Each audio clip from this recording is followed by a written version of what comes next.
Si tu as l'intention de te lancer dans une niche et tu ne sais pas laquelle, choisis les niches dans lesquelles tu pourras susciter de l'émotion. Nous sommes en 2023 aujourd'hui et il y a quelques niches dont j'aimerais te parler ici aujourd'hui qui sont susceptibles de faire du carton. Les niches dont je vais te parler ici, c'est-à-dire les produits que tu pourras fabriquer si jamais tu veux te lancer véritablement et tu ne sais pas quel type de produit tu pourrais vendre, sont des niches vraiment très importantes parce que j'ai eu à faire des analyses de terrain. Vous-même, vous savez ici que je suis quelqu'un du terrain. Je vais sur le terrain, j'ai eu à travailler plusieurs fois. Je travaille avec les parfumiers, etc.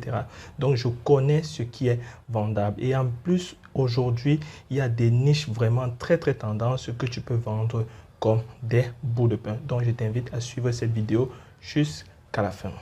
Salut à toi et bienvenue dans cette vidéo. Bienvenue dans Africa Cosmetics, la chaîne dans laquelle tu pourras apprendre et entreprendre dans la cosmétique. Si tu es nouveau dans cette chaîne, je t'invite à t'abonner et à cliquer sur la cloche de notification afin de ne rien manquer du contenu enrichissant que nous partageons ici régulièrement. Je t'invite aussi à me laisser un like et pourquoi pas un commentaire pour me donner tes impressions. Dans cette vidéo, je vais te donner quelques niches, les produits ou bien les secteurs d'activité, ou bien les niches dans lesquelles tu pourras te lancer. Moi, généralement, ce que j'aime conseiller, c'est il faut faire du sensationnel. C'est le sensationnel qui vend aujourd'hui. Il faut se différencier des autres. Il y a beaucoup de niches, il y a plein de zones dans lesquelles tu pourrais te lancer aujourd'hui, mais sûrement ou bien peut-être par la force des choses, tu ne connais pas dans quoi te lancer. Donc, je vais te donner ça tout de suite.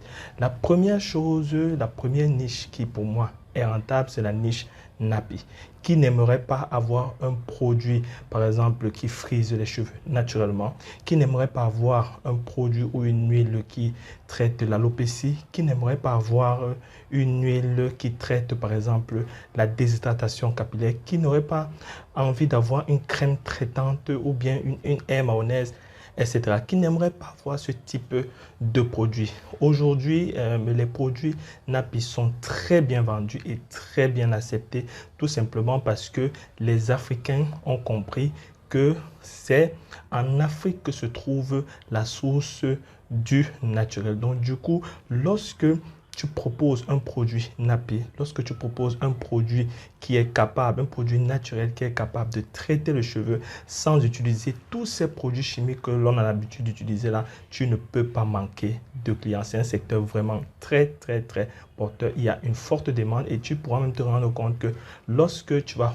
créer tes produits nappy, que ce soit des huiles, que ce soit des crèmes, que ce soit même des chantilly, quel que soit le produit que tu vas créer, tu auras une forte demande. La deuxième niche dont je vais te parler ici, c'est une niche qui concerne les hommes, les baumes à barbe. Quel homme n'aimerait pas avoir une barbe soigneuse, une barbe qui attire, une barbe bien entretenue et pourquoi pas même aussi des produits pour cheveux, parce que le baume à barbe fait partie des produits nappy ici, mais je le différencie parce que c'est un secteur particulier. C'est un produit pour lequel tu peux lancer uniquement. Par exemple, tu peux lancer un baume à barbe avec une huile à barbe et tu te fais un nom très facilement. Et c'est une niche vraiment spécifique. Tous les hommes aimeraient entretenir leur barbe, aimeraient que leur barbe soit soigneuse parce qu'il y a plusieurs types de barbes. Il y a des barbes qui sont fourchues, il y a des barbes qui ont des poils un peu plus tendus, il y a des barbes qui ne sont pas bien fournies, etc. Si tu as des produits adaptés pour la barbe, pour par exemple traiter l'alopécie de la barbe, les trous de barbe, etc. Ce sera une aubaine pour les personnes qui sont en difficulté dans ce domaine-là. Le troisième type de produit dont j'ai envie de te parler ici, c'est les produits pour bébés. Laisse-moi te dire que lorsque je travaillais avec les parfumeries à une certaine époque, il n'y avait pas un jour, je dis bien, il n'y avait pas un jour que dans l'inventaire, on voyait sortir les produits bébés. Ça sortait tous les jours et c'est le cas maintenant. Les enfants naissent tous les jours. C'est un très vaste marché. C'est un marché qui est totalement pris par la concurrence aujourd'hui. Donc, c'est un gros moyen de te démarquer en entrant dans ce type de secteur-là. Mais aussi, il faut avoir les moyens de ta politique.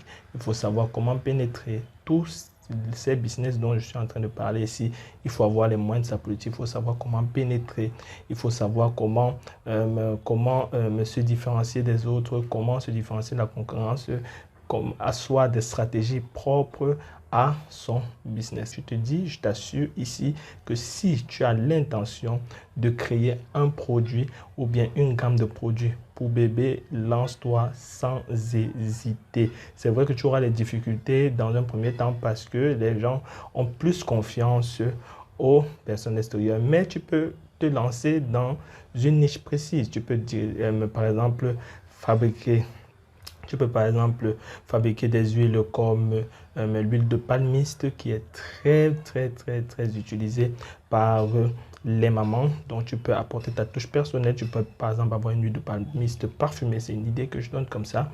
Une huile de palmiste parfumée ou bien une huile de palmiste qui est très bien brandée dans un très bon emballage et tu te démarques. À partir de là, à partir de ce produit-là, tu te feras connaître et derrière maintenant tu pourras proposer d'autres produits. Mais si tu utilises la stratégie d'entrer directement comme ça pour concurrencer les produits, les grosses marques que nous connaissons tous ici, je ne vais pas les citer, tu auras forcément des difficultés, même si tu as un gros budget, parce que les gens vont plus faire confiance aux produits qui sont à l'extérieur. C'est la mentalité africaine, c'est comme ça en Afrique. On fait plus confiance aux produits à l'extérieur, qui plus est pour le bébé, parce que il y a eu des scandales qui sont passés, produits bébé éclaircissants, tout ça. Ça n'encourage vraiment pas les consommateurs à faire confiance aux producteurs locaux, mais c'est un secteur dans lequel il y a beaucoup de perspectives, il y a vraiment à gagner là-dessus. Le quatrième produit dont je veux te parler, c'est bien la quatrième niche, c'est les produits anti-acné ou bien les produits réparateurs.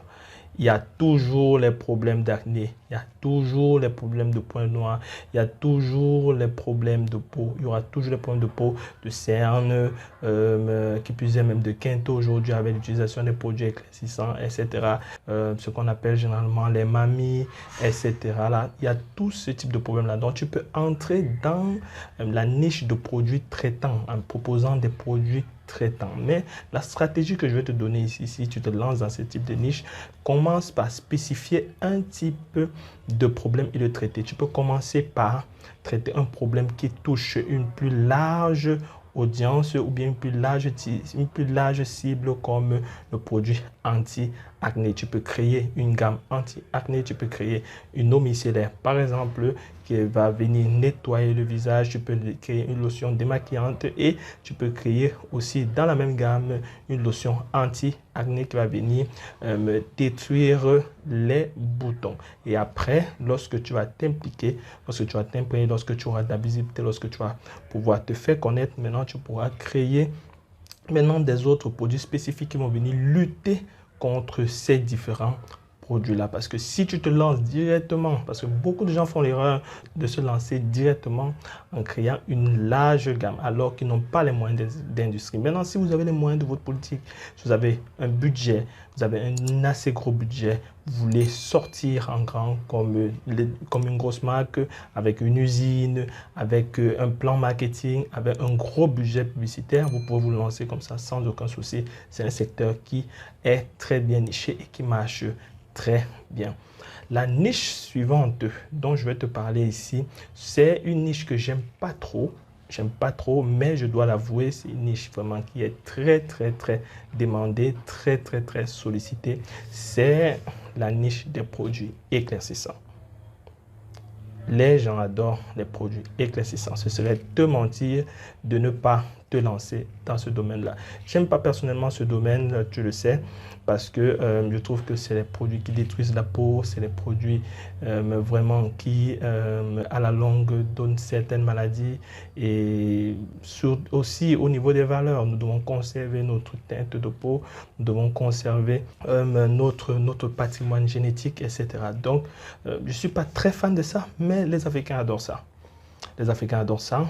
Donc, s'ils adorent ça, c'est un moyen de les vendre. Il faut les vendre, le produit. Mais ce que je te conseille ici, c'est de ne pas faire comme tout le reste, disant que non, ça c'est un produit bio, c'est un produit ceci, c'est un produit cela. Si tu crées un produit, il faut être sincère avec les gens.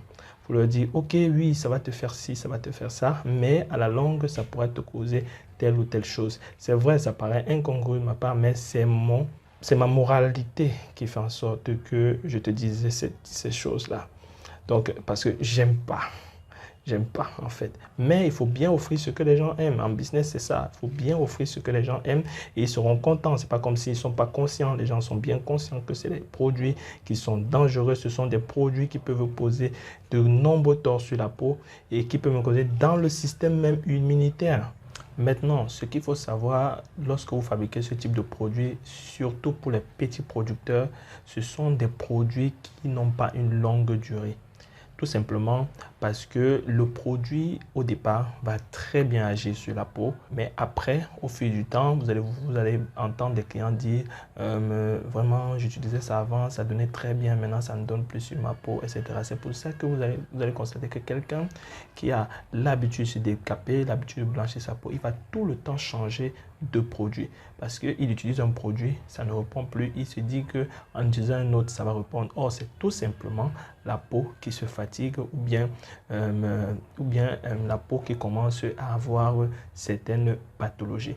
Donc, si vous voulez vous lancer dans ce business, sachez qu'à un moment ou un autre, votre business ne sera plus accepté ou bien votre produit ou votre gamme ne sera plus accepté. Lorsque j'ai parlé de produits blanchissants ici, maintenant je vais évoquer un produit que beaucoup de gens ignorent, beaucoup de gens simplifient, mais qui est pour autant très demandé, c'est le parfum.